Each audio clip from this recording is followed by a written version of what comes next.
21 जून को विश्व भर में भारत के प्रयासों से अब अंतर्राष्ट्रीय योग दिवस मनाया जाता है। मगर क्या आप जानते हैं कि पूरा ये जून का महीना भी एक और विषय को लेकर पहले से सेलिब्रेट किया जा रहा है, जिसे कहते हैं मेंटल हेल्थ मंथ, यानी कि मानसिक स्वास्थ्य के प्रति अवेयरनेस लाने के लिए, जागरूकता लाने के लिए जून का महीना जाना जाता है।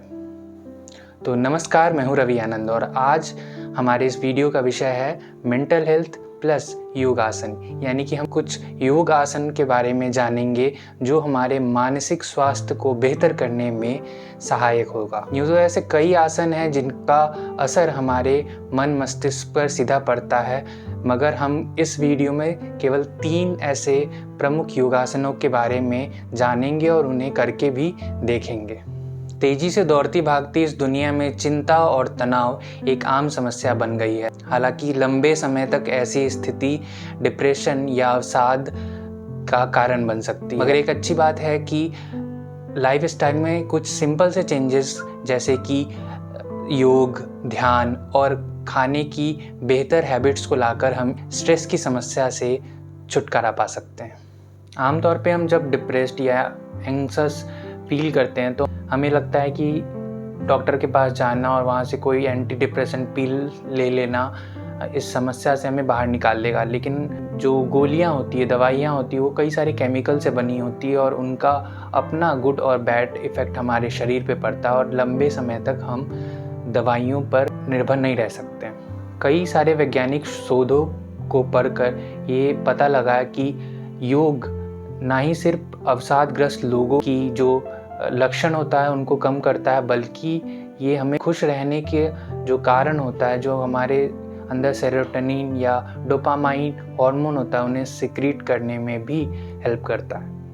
पहला आसन है धनुर्वक्रासन, यानी कि धनुष के आकार का आसन। अपवार्ड लिफ्टिंग पोस्चर या धनुर्वक्रासन करने के लिए पेट के बल नीचे लेट जाएं। अपने पैरों को पीछे की तरफ से अपने हाथों से पकड़कर सांस धीरे धीरे लेते लेते अपने नाभि पर जोर देकर अपने आगे के बॉडी को पीछे की ओर उठाएं। 6 सेकंड तक होल्ड करने के बाद सांसों को फिर से छोड़ते हुए नीचे की तरफ आएं और इसको लगभग 3 से 5 सेट करें।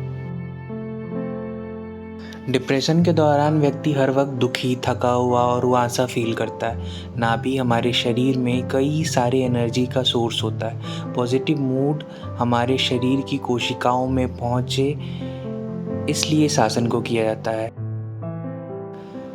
इस आसन को करने से हमारी इच्छा शक्ति सकारात्मक होने लगती है। दूसरा आसन है एक पाद अधोमुख श्वान आसन, 1 लेग डाउनवर्ड डॉग पोज। तो सबसे पहले घुटने के बल पर अपने हाथों को टिकाकर बैठ जाए। दोनों घुटने को थोड़ा सा फैला दें और धीरे धीरे अपने बॉडी को ऊपर वी शेप में उठाएं, जितना ऊपर उठा सकते हैं, जैसे कि एक पहाड़ होता है ऊपर की ओर। अब धीरे धीरे अपने राइट पैरों को ऊपर उठाएं, फिर थोड़ी देर होल्ड करने के बाद जितना देर आप कर सकते हैं, फिर दूसरे पैर को भी वैसे हिला के फिर धीरे से नीचे लाएं। इसको आप 2 से 3 बार रिपीट कर सकते हैं। जैसे ही आप अपना बॉडी को नीचे की तरफ बेंड करते हैं तो ब्लड सर्कुलेशन ब्रेन तक होने लगता है, जिससे हमारे सुस्त न्यूरोट्रांसमीटर एक्टिव हो जाती हैं। तनाव की स्थिति में हम सभी ने ये अनुभव किया कि सबसे पहले हमारा जो नींद होता है वो आराम हो जाती है। ये इसलिए होता है कि हमारे एब्डोमिनल जो ये एरिया होता है, इस पर एक टेंशन पैदा होता है। इस टेंशन को कम करने के लिए डायफ्राम एक्सरसाइज करना चाहिए। इससे हमारा जो पाचन तंत्र है, जो हमारे श्वसन तंत्र है और जो हमारा ब्रेन है वो कूल डाउन होता है। क्योंकि जब अच्छी नींद ही नहीं आएगी तो धीरे धीरे हमारा जो बॉडी का जो सिस्टम है, जो हमारे दिनचर्या, वो ऑटोमेटिकली ख़राब हो जाएगी। डायफ्रामेटिक एक्सरसाइज करने के लिए सबसे पहले हम सुखासन में लेट जाते हैं, फिर अपने दोनों पैरों को मोड़ लेते हैं। दोनों पैर के बीच में थोड़ा सा स्पेस रखते हैं, मगर दोनों घुटने एक दूसरे को टच कर रहे हो। अब जेंटली अपने हाथों को अपने एब्डोमिनल एरिया पर रखें सांसों को तेज़ ले और छोड़े और इसको अपने हाथों के द्वारा फील करें। 5 या 6 सेट करने के बाद फिर से इनहेल और एक्सहेल की 5-6 सेट को करें मध्यम गति में और इस मूवमेंट को एंजॉय करें। इसको आप 2 से 3 बार कर सकते हैं। डायफ्रामेटिक एक्सरसाइज करने से हमारी प्राण शक्ति संतुलित होने लगती है, जिससे हमारी स्लीपिंग साइकिल इम्प्रूव हो जाती है। इसी तरह आप भ्रामरी, अनुलोम विलोम, कपालभाति एक्सरसाइज को अपने डेली रूटीन में शामिल कर सकते हैं।